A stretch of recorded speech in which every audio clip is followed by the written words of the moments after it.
Drugémon, The Long Road to Recovery Chapter 5, the Serenity Center Cinnabar Island was dominated by the brooding presence of its volcano, a massive, scarred peak that was still smoldering, sending a constant, lazy plume of smoke and ash into the sky. Ash, more exhausted than he had ever been in his life, made his way along a path of sharp, black volcanic rock. The air was hazy, catching in his throat, a taste of sulphur on his tongue. After a long and arduous journey by a smuggler's boat from the mainland, a journey spent in a cramped, stinking hold, trying to comfort a whimpering, detoxing Pikachu, they had finally arrived. Ahead of him, nestled in a rare, defiant patch of green, was the Serenity Center. It was a modern, sterile-looking facility, a collection of white, angular buildings surrounded by a high, impenetrable wall. It looked less like a hospital and more like a fortress, a bastion of order against the decaying world they had traveled through. It was clean, quiet, and utterly alien. Pikachu, nestled in the sling that had been its home for so long, was awake. It looked at the imposing building with a mixture of fear and a dawning curiosity. The brutal, agonizing period of withdrawal it had endured during the sea journey had left it weak, docile, and blessedly free from the manic energy of the drug. "We made it, buddy," Ash said, his voice a ragged whisper of relief that was almost a sob. "We actually made it." He approached the imposing front gate, a solid steel door set into the white wall, featureless except for a small, dark camera lens and a metal intercom panel. With a trembling hand he pressed the button. The camera above the intercom swiveled with a soft, mechanical whir to focus on him. After a moment of silent scrutiny, a voice spoke, disembodied and unnervingly calm.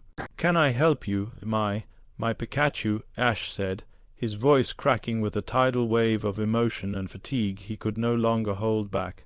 "He's sick. He needs help, I was told. This is the place." There was a long, agonizing pause. Ash's fragile hope began to falter. He instinctively held Pikachu up slightly, a desperate, silent plea to the unseeing eye of the camera. Finally the voice returned. "The intake wing is at the rear. Follow the wall. We will meet you there." With a loud, final, sounding buzz, the intercom went dead. The gate remained stubbornly shut. A wave of frustration washed over Ash, but he was too tired to argue with the machine.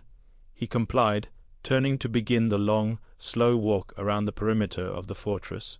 The intake room was as stark and white as the outside walls, spotlessly clean and smelling faintly of antiseptic. A Nurse Joy, this one looking older and more clinical, less infused with the artificial cheerfulness Ash remembered from his youth, sat behind a thick glass partition. She had a clipboard and a pen, and she didn't look up as Ash entered. Ash stood opposite her, gently cradling Pikachu, who seemed to shrink in on himself, intimidated by the sterile, cold environment. "Name?" Nurse Joy asked, her voice flat. "Ash Ketchum. This is Pikachu." Substance of choice.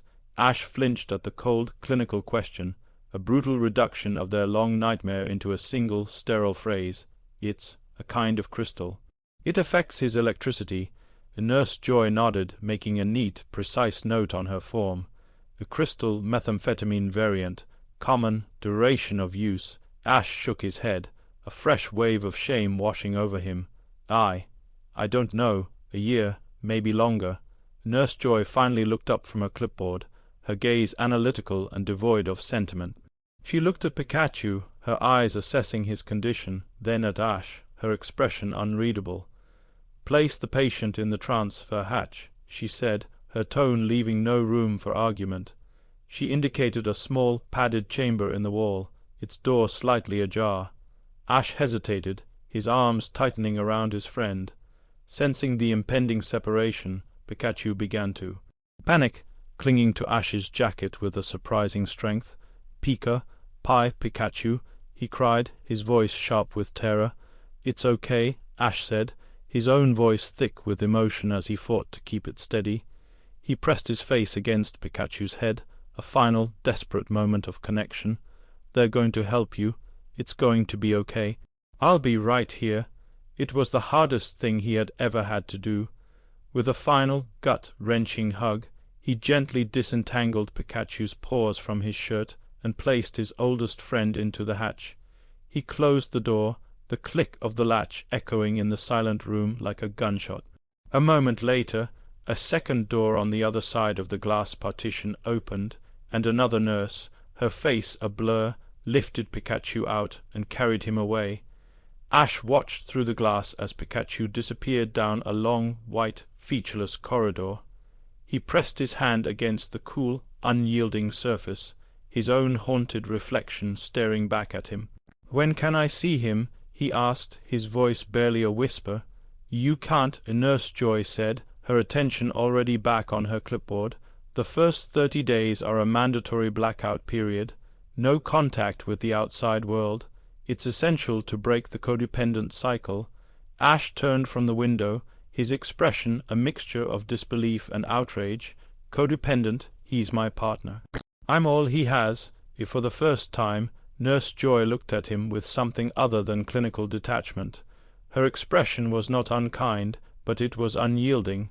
"Mr. Ketchum, your partner's addiction is the primary illness, but your relationship, as you've managed it, has become a contributing factor. For him to truly heal, he needs to be completely separated from the environment and the relationships associated with his substance abuse. That includes you." Her words hit Ash with the force of a physical blow. He wanted to argue, to scream, to rage against the cold, unshakable logic of the institution, but he couldn't. Deep down, a part of him knew she was right. The secret keeping, the desperate measures, the journey itself, it had all been a frantic dance around the addiction, a dance in which he had been a willing, if heartbroken, partner. He was part of the problem. "We will contact you in 1 month with a progress report," Nurse Joy said, her voice softening almost imperceptibly. "The exit is to your left." As she looked back down at her paperwork, the conversation officially, irrevocably over, Ash was dismissed. He found himself standing outside the facility's walls, the heavy door clicking shut behind him. He was alone, truly alone for the first time in years. The sling he had worn for so long felt like a phantom limb, a hollow space against his chest. His arms felt empty, useless. A profound, dizzying sense of relief washed over him. Pikachu was safe. He was finally in a place that could help him, a place beyond the reach of the poison that had almost destroyed him. The journey, the struggle, the fear, it was all worth it. He had succeeded. But that relief was immediately chased by a crushing, suffocating sense of loss and purposelessness. For so long, his entire existence had been defined by a single, all-consuming goal, taking care of Pikachu, getting him to this exact spot. Now, what? He looked out at the vast, indifferent ocean, towards the hazy, distant silhouette of the mainland. He was free, but he had never felt more lost. The journey to get here was over. A new, terrifyingly uncertain period of waiting had just begun.